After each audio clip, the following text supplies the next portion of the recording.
नमस्कार साथियों, कैसे आप सभी लोग। आशा करता हूँ कि आप सभी लोग बहुत ही अच्छे होंगे। जैसा कि आप जानते हैं कि हमारी लगातार क्लासें चल रही हैं और हमारी समांतर श्रेणी चल रही है और मॉडल पेपर कराया जा रहा है। तो दोस्तों, विकल्पीय प्रश्न मैंने करा दिए थे। अब आज अति लघुत्तरीय प्रश्न की स्टार्टिंग करने जा रहे हैं। तो देखिए दोस्तों, पहला प्रश्न है समांतर श्रेणी 3/2, 1/2, माइनस के 1/2, माइनस के 3/2 डैश डैश के लिए प्रथम पद ए और सार बनता डी।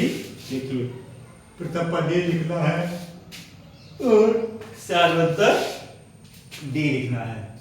तो दी गई समांतर श्रेणी क्या दे रखा है हमें? दी गई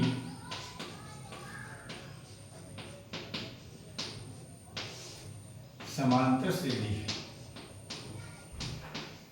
समांतर श्रेणी क्या दे रखी है? 3/2, 1/2, माइनस 1/2। देखिए, हमें प्रथम पद निकालना है। प्रथम पद, भाई प्रथम पद हमारा क्या होता है? पहला पद होता है।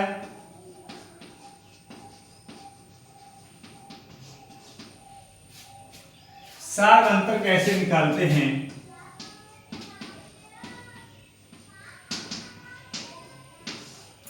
सार अंतर को डी से राइट करते हैं। दूसरे पद में से पहला पद माइनस कर देते हैं।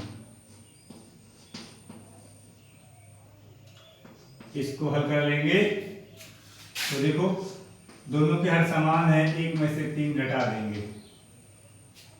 1/2 माइनस 3/2, ठीक है। तो 3 में से 1 जाएगा, माइनस का 2 बचेगा, बटे 2। 2 से 2 कट जाएगा, कितना आएगा? माइनस का 1। यानी कि सार अंतर जो निकला है हमारा वो माइनस का 1 निकला है। उम्मीद करता हूँ ये क्वेश्चन आपको अच्छे से समझ में आया होगा।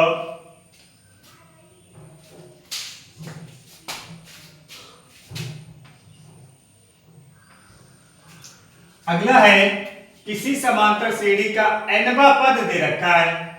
किसी समांतर श्रेणी का nवां पद 2n-1 है, तो उसका 7वां पद ज्ञात कीजिए। तो हमें क्या दे रखा है? समांतर श्रेणी का nवां पद, समांतर श्रेणी का nवां पद क्या है? 2n-1 है। श्रेणी का, समांतर श्रेणी का जो nवां पद है वो 2n-1 है। क्या है? 2n-1 है, ठीक है। तो इसका कौन सा पद निकालना है? 7वां पद निकालना है। क्या निकालना है? 7वां पद। भाई 7वां पद हम कैसे निकालेंगे? देखो, nवें पद को हम किसके किसके बराबर होगा? tn के बराबर होगा, ठीक है। तो यहां से देखो 7वां पद निकालो तो t7 हो जाएगा। यानी कि यहां से हमारा ये निकलेगा t7। कहने का मीन्स है, यहां पर 2n-1 है। यहां पर हम क्या करेंगे? 2 × 7 - 1 यानी कि 14 - 1 बराबर 13।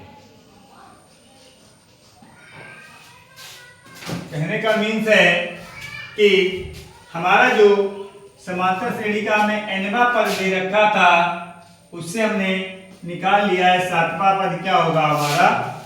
13 आएगा। तो उम्मीद करता हूं ये भी क्वेश्चन आपको अच्छे से समझ में आया होगा। ठीक है साथियों, अगला है श्रेणी 9 कामा 5 कामा -1 कामा -3 का 9वां पद ज्ञात कीजिए। 9वां पद ज्ञात कीजिए। तो देखो हमें क्या दे रखा है, दी गई समांतर श्रेणी, दी गई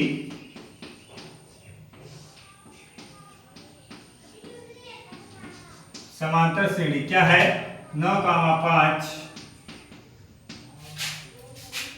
-1 -3। अब देखो यहां पर देखो पहला पद क्या है, ए का मान 9 है और डी का मान क्या है 5 - 9 यानी कि -4।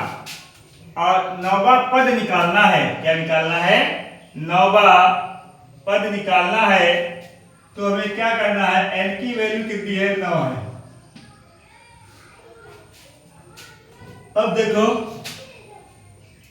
nवां पद क्या होता है, a plus n - 1 into D.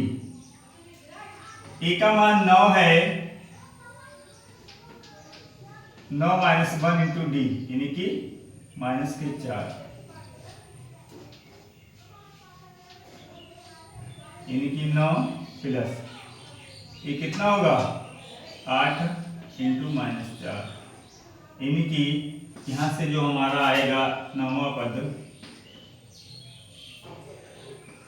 9 plus minus हो जाएगा 8 से 32, ये हो जाएगा आपका 23 -23 यानी कि जो हमारा 9वां पद निकल के आया होगा वो माइनस का 23 आ रहा है।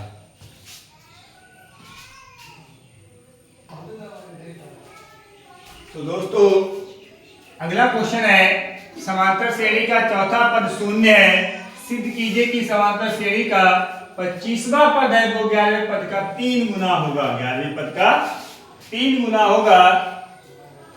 आइए देखते हैं, समांतर श्रेणी का चौथा पद शून्य है। भाई समांतर श्रेणी का चौथा पद शून्य है, क्या दे रखा है, समांतर श्रेणी का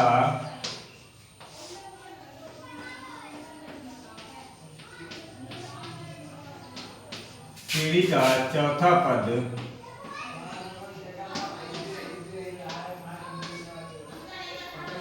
शून्य है, चौथा पद शून्य। कहने का मीन्स है चौथे पद को एक और लिखेंगे बराबर 0 है, तो यहाँ से a प्लस 3d बराबर क्या हो जाएगा 0 हो जाएगा। तो यहाँ से a का मान कितना हो जाएगा, तो -3d।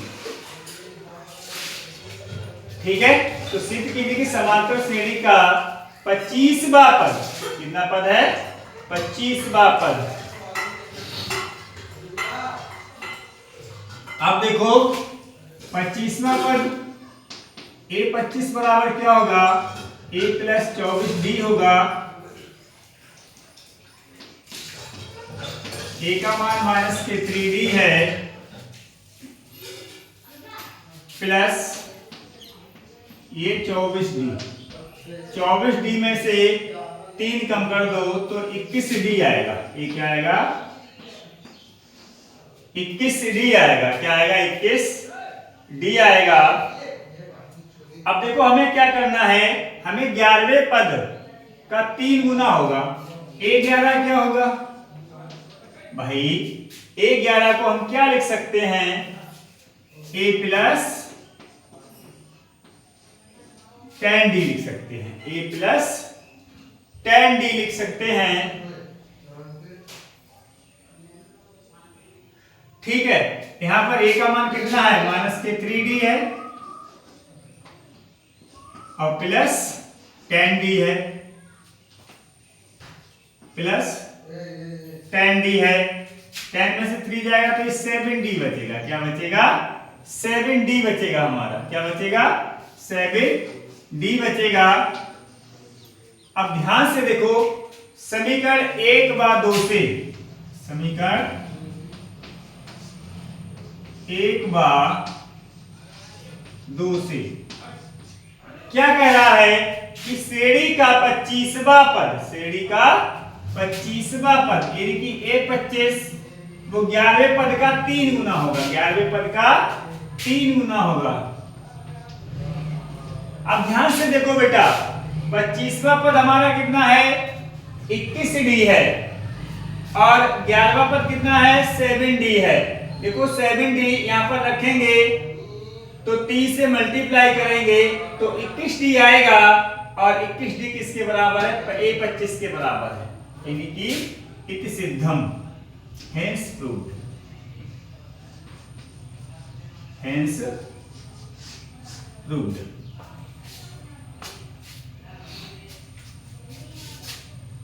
उसके बाद दोस्तों अगले क्वेश्चन की तरफ चलते हैं, अगले क्वेश्चन की तरफ चलते हैं।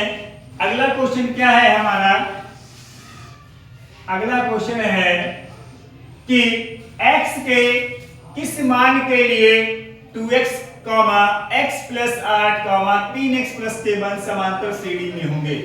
भाई जब भी ये समांतर श्रेणी में होंगे तो कहने का मीन्स है, देखो ये है क्या, चूंकि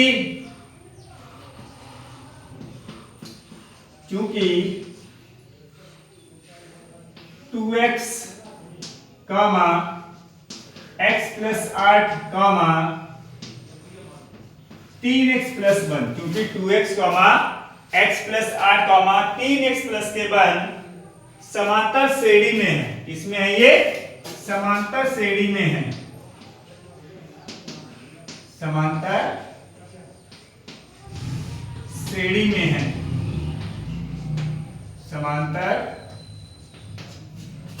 समांतर श्रेणी में है। तो कहने का मीन्स है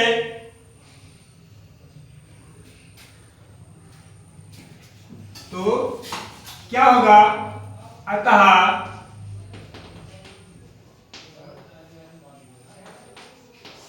किन्हीं दो क्रमागत पदों का अंतर बराबर होगा, किन्हीं दो क्रमागत पदों का अंतर बराबर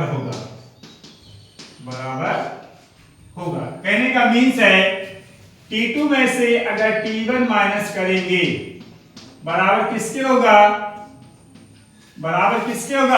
T2 माइनस अगर हम T1 करेंगे तो किसके बराबर, किन्हीं दो क्रमागत पदों का अंतर बराबर होगा। यानी कि अगर हम T2 में से T1 को माइनस कर दें तो T3 में से ये T2 के बराबर होगा। अब देखो T2 का मान कितना है, x + 8 है, T1 का -2x है, T3 का 3x + 1 है और T2 का मान है x + 8। इसको सॉल्व कर लेंगे, x + 8 - 2x बराबर 3x + 1 - x, ये माइनस का रहेगा, साइन बदल जाएंगे, 2x में से x जाएगा, माइनस का x बचेगा, प्लस के 8, 3x में से x जाएगा, 2x हो जाएगा, 8 हो जाएगा, माइनस का 7 होगा। इसको इधर ले आओ तो ये माइनस का x माइनस के 2x बराबर माइनस के 7 माइनस के 8, यानी कि ये माइनस के 3x बराबर ये माइनस के 15 हो जाएगा, माइनस से माइनस कट जाएगा, x का मान हो जाएगा 15/3, 3 पंजे 15, यानी कि x बराबर 5। ठीक है, तो कह रहा था x के किस मान के लिए इस समांतर श्रेणी में होंगे, तो x का मान 5। तो उम्मीद करता हूं ये भी क्वेश्चन आपको अच्छे से समझ में आया होगा। अगर हमारे क्वेश्चन आपको अच्छे से समझ में आ रहे हैं और हमारी वीडियो भी पसंद आ रही है तो हमारी वीडियो को अधिक से अधिक लाइक कीजिए और अपने दोस्तों के साथ शेयर कीजिए। हम आपके लिए दिन रात मेहनत करते हैं, तो हमारी मेहनत के लिए लाइक और शेयर तो बनता ही है। धन्यवाद दोस्तों।